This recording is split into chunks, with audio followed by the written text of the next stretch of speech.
ఓం నారాయణ ఆది నారాయణ. ఓం నారాయణ ఆది నారాయణ ఛానల్ను ఆదరిస్తున్న గురు బంధువులకు స్వాగతం, సుస్వాగతం.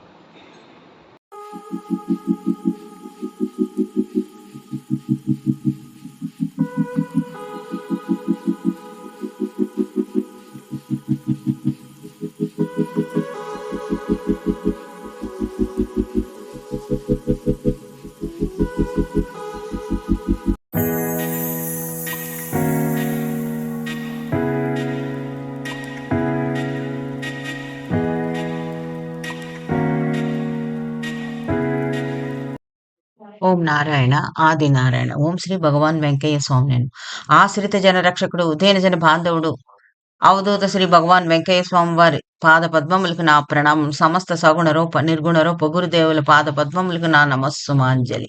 అవధూత భగవాన్ శ్రీ వెంకయ్య స్వామి వారి అనుగ్రహంతో, సమస్త గురుదేవుల ఆశీస్సులతో శ్రీ రాకాడి బాబా జీవిత చరిత్ర ఇది. శ్రీ ఇక్కిరాల్ భరద్వాజ్ మాస్టర్ గారు నేను దర్శించిన మహాత్ముల నుంచి తీసుకున్నది. మాస్టర్ గారు వివరించిన లీలలు ఇవన్నీ మాస్టర్ గారు చెప్పినవి. అపర సాయి దత్త స్వరూపమైన శ్రీ ఇక్కిరాల్ భరద్వాజ్ మాస్టర్ గారు వివరించిన లీలలు ఇవి. అవి ఇప్పుడు స్మరించుకుందాం. శ్రీ ఇక్కిరాల్ భరద్వాజ్ మాస్టర్ గారికి శ్రీ రాకాడి బాబా గురించి తెలిసింది. శ్రీశైలంలో ఉన్న, అంటే అప్పటికి ఆశ్రమవాసిగా ఉన్న శ్రీ పూర్ణానంద స్వామి వారు ఇప్పుడు లేరు. వారి ద్వారా మాస్టర్ గారికి శ్రీ రాకాడి బాబా గారి గురించి తెలిసింది. శ్రీ పూర్ణానంద స్వామి వారి గురుదేవులే శ్రీ రాకాడి బాబా.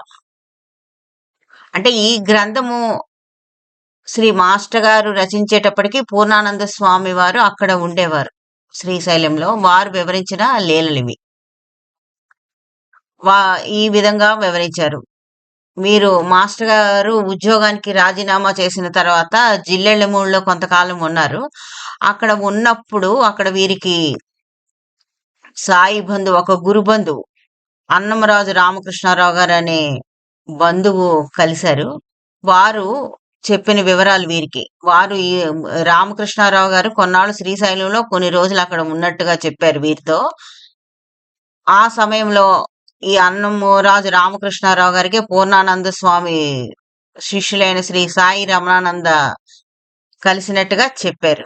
వీరు అప్పుడు శ్రీశైలంలో ఉన్నప్పుడు ఈ అన్నమరాజు రామకృష్ణారావు గారు కొన్నాళ్ళు శ్రీశైలంలో ఉన్నారు కదా, అక్కడికి ఒక రోజు ఈయన పూర్ణానంద స్వామి మరియు వారి శిష్యులైన శ్రీ సాయి రమణానంద ఇద్దరు కలిసి శ్రీశైలం వచ్చారు. వచ్చి మొట్టమొదటిసారిగా రావడం అక్కడ వసతి కోసం సత్రంలో విచారిస్తూ ఉన్నారు. విచారిస్తూ ఉన్నప్పుడు వీళ్ళకి, అంటే ఈయన రామకృష్ణారావు గారికి అతన్ని చూసిన తర్వాత భక్తి, పూర్ణానంద స్వామిని చూడంగానే భక్తి భావం కలిగింది. వారిని తన గదిలో వచ్చి ఉండమని వారిని ఆహ్వానించారు ఈయన రామకృష్ణారావు గారు. వారిద్దరూ ఈ పూర్ణానంద స్వామి తర్వాత ఈ సాయి రమణానంద ఇద్దరు ఈయన రామకృష్ణారావు గారి రూమ్ లోనే ఉన్నారు. వారు పూర్ణానంద స్వామి వారి వర్చస్సు, ధ్యాన నిష్ట చూసి వీరికి భక్తి భావం పెరిగి వారి దగ్గర నుంచి మంత్రోపదేశం కూడా వీరు పొందారు.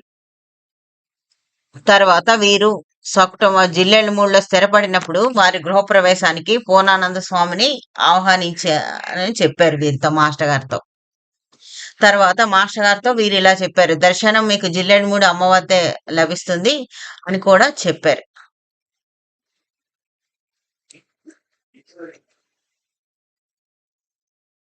ఈయన అన్నంరాజు రామకృష్ణారావు గారు చెప్పినట్టే శ్రీ ఇక్కిరాల్ భరద్వాజ్ మాస్టర్ గారికి సకాలంలోనే శ్రీ పూర్ణానంద స్వామి దర్శనం జిల్లెళ్ళమూడిలోనే కలిగింది. ఒకరోజు వీరు తిన్నగా శ్రీ మాస్టర్ గారు ఉన్న గదిలోకే పూర్ణానంద స్వామి వారు ప్రవేశించారు.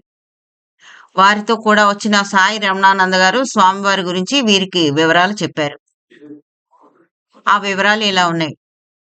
శ్రీ పూర్ణానంద స్వామి వారు బాణతీర్థం దగ్గర ఒక గృహలో కొంతకాలం తపస్సు చేసి ఈశ్వర సాక్షాత్కారం పొందినట్టు, అటు తర్వాత వారితో వారి గురువైన శ్రీ రాకాడి బాబా షిరిడి వెళ్ళి అక్కడ వారం రోజులుండి నీకెక్కడికి వెళ్ళాలని ప్రేరణ కలిగితే అక్కడికి వెళ్ళి తపస్సు కొనసాగించుకోమని ఆశీర్వదించి పంపినట్టు వారి గురువు గారు చెప్పారు. తర్వాత వీరు సాయి రమణానంద తరచూ షిరిడీలో వెళ్ళి సాయి సన్నిధిలో కాలం గడుపుతున్న టైంలో ఒకరోజు పూర్ణానంద స్వామి వారి దగ్గర ఉపదేశం తీసుకోమని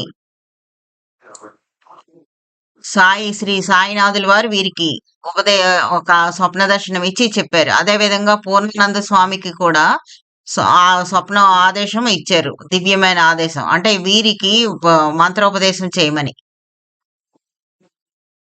ఈ విధంగా వారిద్దరూ అంటే పూర్ణానంద స్వామికి కూడా శ్రీ సాయినాథుల వారు దివ్యమైన ఆదేశం ఇచ్చారు. ఈయన సాయి రమణానందకు ఉపదేశం ఇవ్వమని, మంత్రోపదేశం చేయమని.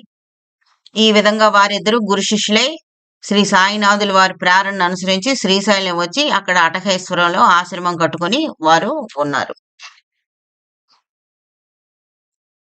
శ్రీ మాస్టర్ గారికి జిల్లెలమూడిలో ఉన్నంత కాలం పూర్ణానంద స్వామి వారితో సత్సంగం, భజనలతో పాటు వారి ప్రసంగంలో అంతా శ్రీ రాకాడి బాబా గారి గురించి వింటూ ఉండేవారు. అప్పుడు మాస్టర్ గారికి ఎలాగైనా రాకాడి బాబా గారి దర్శనం చేసుకోవాలని అనిపించేది. కానీ వీరు చెప్పారు, పూర్ణానంద స్వామి వారి దర్శనం లభించడం ఎంతో కష్టం, శ్రీ రాకాడి బాబా గారి దర్శనం లభించడం ఎంతో కష్టం, వారు ఒక చోట స్థిరంగా ఉండరు, ఒకవేళ దైవానుగ్రహమై వారి దర్శనం లభించిన వారు తమ దగ్గర ఎవరిని ఎక్కువసేపు ఉండనవరని శ్రీ పూర్ణానంద స్వామి శ్రీ మాస్టర్ గారికి చెప్పారు. ఓం నారాయణ. ఆది నారాయణ.